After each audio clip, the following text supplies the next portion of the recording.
Bonjour, sur cette vidéo, vous allez trouver en fait un tutoriel pour l'outil Google My Business qui va vous permettre de gérer la page boutique Ulysse de votre localité. Donc pour cela, il suffit d'aller sur Google et de taper dans le moteur de recherche Google My Business.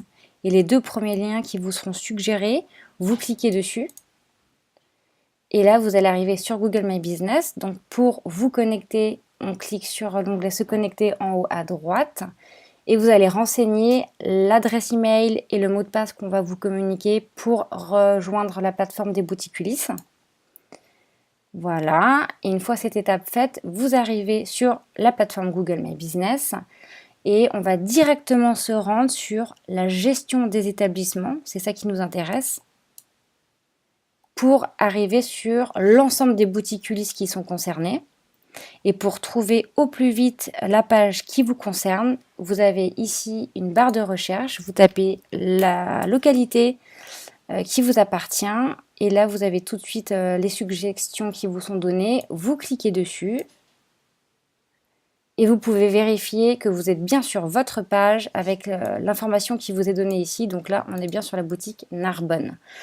Et vous allez arriver donc sur le centre d'accueil qui va regrouper un ensemble d'informations, notamment les performances de vue et de recherche de votre page. C'est assez important de veiller à ces performances assez régulièrement, au moins une fois par mois, pour voir où en est votre page. Et ce qui nous intéresse en fait dans cette plateforme, c'est la gestion des informations. Donc ici dans le menu à gauche, vous avez l'onglet Informations, donc on va cliquer dessus. Et là, vous avez l'ensemble de vos informations modifiables. Le nom de la boutique, la catégorie, l'adresse, les horaires spéciaux, le numéro de téléphone et le site web. Donc si par exemple vous souhaitez modifier un horaire, par exemple samedi finalement va ouvrir, vous cliquez sur le petit bouton ouvert, vous ajoutez l'horaire qui vous convient et vous cliquez sur appliquer. Et normalement les enregistrements se font instantanément. Donc là j'applique les modifications. Et là on a la petite pop-up enregistrement terminé.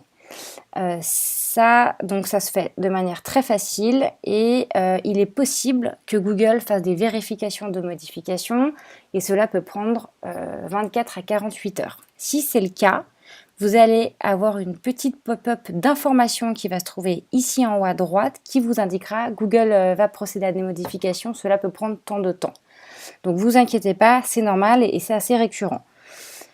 Donc j'aimerais aussi vous montrer les horaires spéciaux. Donc ça c'est vraiment pour des cas de fermeture exceptionnelle ou de jours fériés. Donc c'est ici que ça se passe et c'est intéressant parce que vous pouvez préparer par exemple les jours fériés en amont, donc une année à l'avance. Vous renseignez tout simplement les dates et les horaires concernés et vous enregistrez comme ça que vous êtes tranquille. Je vous recommande pour des modifications de dernière minute de les faire au mieux 3 jours avant le jour J, parce que voilà, si Google fait des vérifications, c'est le délai que ces vérifications peuvent prendre. Donc pour anticiper et s'assurer que les horaires soient bien justes au bon moment. Voilà, si vous souhaitez aussi apporter des informations sur la description de la boutique en question, c'est ici que ça se passe.